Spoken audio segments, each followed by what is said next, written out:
नमस्कार दोस्तों, आज की स्पेशल रिपोर्ट में हम बात करने जा रहे हैं एक ऐसे जियोपॉलिटिकल क्राइसिस के बारे में जो धीरे धीरे इंडिया के दोस्तें तक पहुंचते जा रहा है।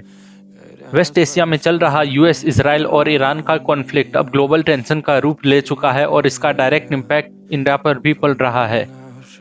सबसे पहले बात करते हैं एक शॉकिंग डेवलपमेंट की। रिपोर्ट्स के मुताबिक श्रीलंका के कोस्ट से सिर्फ 40 माइल्स दूर एक ईरानियन वॉरशिप जो यूएस के सबमरीन ने सिंक कर दिया। कांग्रेस पार्टी ने इस इंसिडेंट को सीरियस वार्निंग बताते हुए कहा कि वेस्ट एशिया का ये वॉर अब इंडिया के रीजन के बिल्कुल करीब आ गया है। पार्टी का कहना है कि ये एक मैरीटाइम वॉरफेयर का सिग्नल है जो फ्यूचर में ग्लोबल ट्रेड और एनर्जी की सप्लाई को डिस्टर्ब कर सकता है।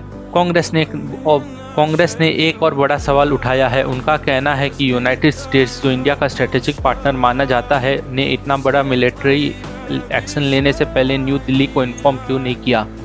सबसे इंटरेस्टिंग बात यह है कि जो ईरानियन वॉरशिप टारगेट हुआ वही सिर्फ एक हफ्ते पहले इंडियन नेवी के इंटरनेशनल फ्लीट में एज अ गेस्ट के रूप में शामिल हुआ था। अब बात करते हैं इंडिया पर पॉसिबल इम्पैक्ट की।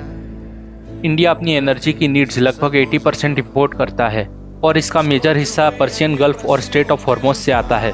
ईरान ने टेंशन बढ़ने के बाद स्ट्रेट ऑफ हॉर्मोज को टेम्पररीली क्लोज कर दिया है, जिससे ग्लोबल ऑयल सप्लाई और शिपिंग रूट्स पर बड़ा प्रेशर आ सकता है। अगर ये सिचुएशन लंबी चली तो फ्रेट और इंश्योरेंस कॉस्ट बढ़ने से इंडिया में फ्यूल प्राइसेस और इकोनॉमी पर डायरेक्ट इम्पैक्ट पड़ सकता है। इसी बीच कॉन्फ्लिक्ट का ह्यूमन इम्पैक्ट भी सामने आ रहा है। मिडल ईस्ट में फंसे हुए इंडियंस को वापस लाने के लिए इवैक्यूएशन फ्लाइट्स शुरू कर दी गई है।